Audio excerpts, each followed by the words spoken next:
Assalamualaikum warahmatullahi wabarakatuh. Selamat pagi teman-teman. Di sini saya Feby Yusafita, absen 12 dari kelas 10 PSPTV 2, ingin mempresentasikan materi mengenai segitiga exposure. Untuk teman-teman sendiri, sudah tahu belum apa itu segitiga exposure? Segitiga exposure atau the exposure triangle adalah istilah yang merujuk pada 3 elemen dasar exposure, yaitu shutter speed, aperture, dan ISO. Ketiga elemen ini saling berkaitan dalam mempengaruhi proses masuknya paparan cahaya atau sinar ke dalam kamera sebelum mencapai film atau sensor gambar, dan proses inilah yang disebut exposure. Di situ di PPT saya juga sudah saya beri tanda ya. Untuk shutter speed itu yang ada tulisan 1/500, dan untuk aperture itu yang ada tulisan huruf F-nya, dan ISO sendiri di situ sudah ada tulisan ISO. Nah, untuk yang pertama yang akan saya bahas adalah mengenai shutter speed. Shutter speed adalah yang mengontrol berapa lama atau rentang waktu sensor terkena cahaya. Semakin lama shutter speed membuka, lebih banyak cahaya dapat ditangkap oleh sensor. Shutter speed tinggi akan menghasilkan objek freeze atau tidak bergerak. Dan untuk shutter speed lambat akan menangkap gerakan dari objek bergerak atau gambar menjadi blur. Dan di situ sudah saya berikan gambar ya. Di tanda itu, jika teman-teman menggeser shutter speed ke sebelah kiri, maka shutter speed yang dihasilkan akan shutter speed lambat yang menangkap gerakan dari objek bergerak atau gambar menjadi blur.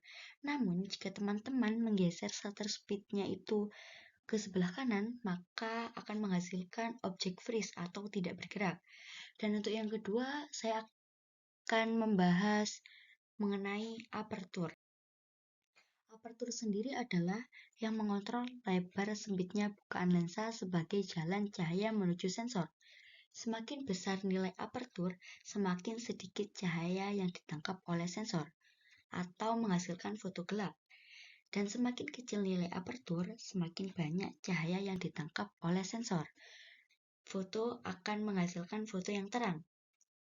Di situ juga sudah saya berikan gambar tombolnya ya.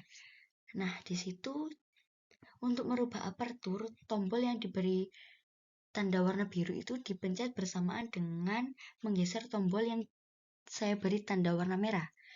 Sama seperti merubah shutter speed tadi, jika teman-teman ingin menghasilkan aperture nilai yang kecil, maka teman-teman bisa menggeser ke sebelah kiri. Namun, jika teman-teman ingin menghasilkan nilai aperture yang besar, teman-teman bisa menggeser ke sebelah kanan. Dan untuk yang ketiga, yang akan saya bahas adalah mengenai ISO. ISO sendiri adalah ukuran seberapa besar sensitif sensor kamera terhadap cahaya. Pengaturan menentukan tinggi rendahnya pencahayaan pada hasil foto. Semakin tinggi ISO, maka semakin sensitif pula sensor. Gambar yang dihasilkan akan memiliki lebih banyak cahaya atau makin banyak noise. Semakin rendah ISO, maka semakin minim pula cahaya yang masuk ke sensor kamera. Semakin rendah noise. Nah, di situ juga saya memberikan gambar yang untuk merubah ISO-nya. Untuk merubah ISO, tekan tombol ISO dan tekan tombol yang bertuliskan AF untuk memindah ukuran ISO. Setelah teman-teman sudah menentukan ukuran ISO-nya, jangan lupa untuk menekan tanda setting. Nah, di sini saya memberikan perbandingan saya mempunyai 2 objek untuk dibandingkan. Nah, perbandingan objek pertama menggunakan shutter speed, aperture, dan ISO yang berbeda. Objek yang pertama ini menggunakan objek manusia. Nah, untuk foto yang pertama ini menggunakan shutter speed 160, aperture 10, ISO 1600. Dan untuk yang foto kedua, shutter speed 1600, aperture 10, dan ISO tetap sama seperti foto yang pertama, yaitu 1600. Dan untuk foto yang ketiga menggunakan shutter speed yang sama seperti foto yang pertama, tetapi menggunakan aperture yang berbeda, yaitu menggunakan 25 aperture, dan ISO-nya tetap sama seperti tadi, menggunakan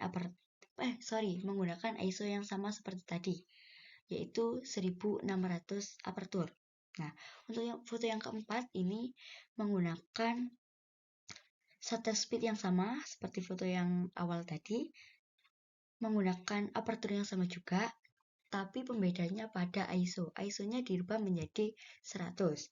Dan untuk foto yang kelima, shutter speed-nya menggunakan 320, aperture 5,6, dan ISO-nya tetap sama seperti foto yang awal, yaitu 1600.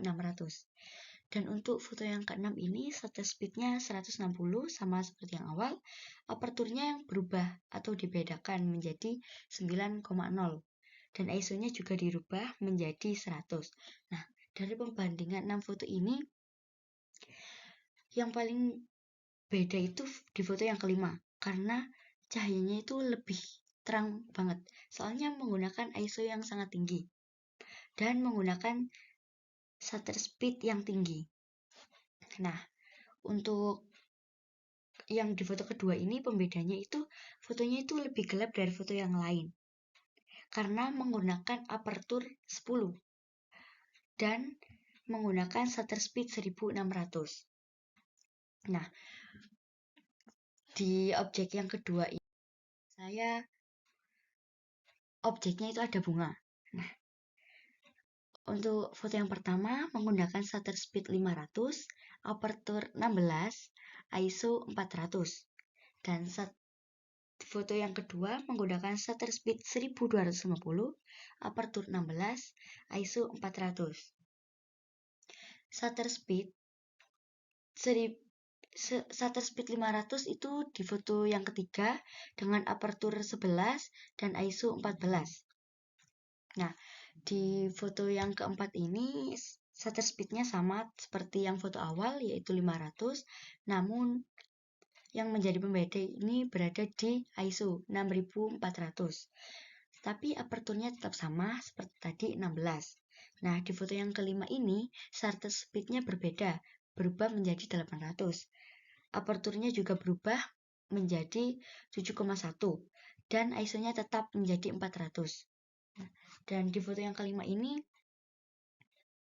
shutter speed-nya tetap sama, aperturnya yang berbeda, dirubah menjadi 4,5 dan ISO-nya dirubah menjadi 3200. Dan di sini yang paling menonjol itu di foto yang kedua yang menggunakan shutter speed 1250 karena fotonya sangat gelap, berbeda dengan foto-foto yang lain. Dan untuk di foto yang keenam ini fotonya sangat cerah karena menggunakan ISO 320. Nah, untuk kesimpulan pada presentasi kali ini, shutter speed tinggi akan menghasilkan objek freeze atau tidak bergerak, dan shutter speed lambat akan menangkap gerakan dari objek bergerak atau gambar menjadi blur. Dan untuk aperturnya sendiri, semakin besar nilai apertur, semakin sedikit cahaya yang ditangkap oleh sensor.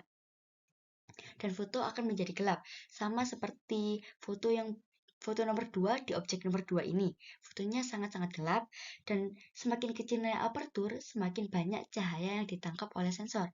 Seperti di foto yang keenam di objek yang kedua ini, gambar yang dihasilkan sangat-sangat terang. Nah, untuk ISO sendiri, itu semakin tinggi ISO, maka semakin sensitif pula sensor gambar yang dihasilkan. Akan memiliki lebih banyak cahaya, sama seperti di gambar yang nomor 6 di objek nomor 2 ini. Nah, untuk ISO rendah, maka semakin minim pula cahaya yang masuk pada sensor kamera, sama seperti di gambar nomor 2 di objek nomor 2. Sekian presentasi saya sampaikan. Kurang lebihnya saya mohon maaf sebesar-besarnya. Bila ada kesalahan mohon dimaafkan. Wassalamualaikum warahmatullahi wabarakatuh.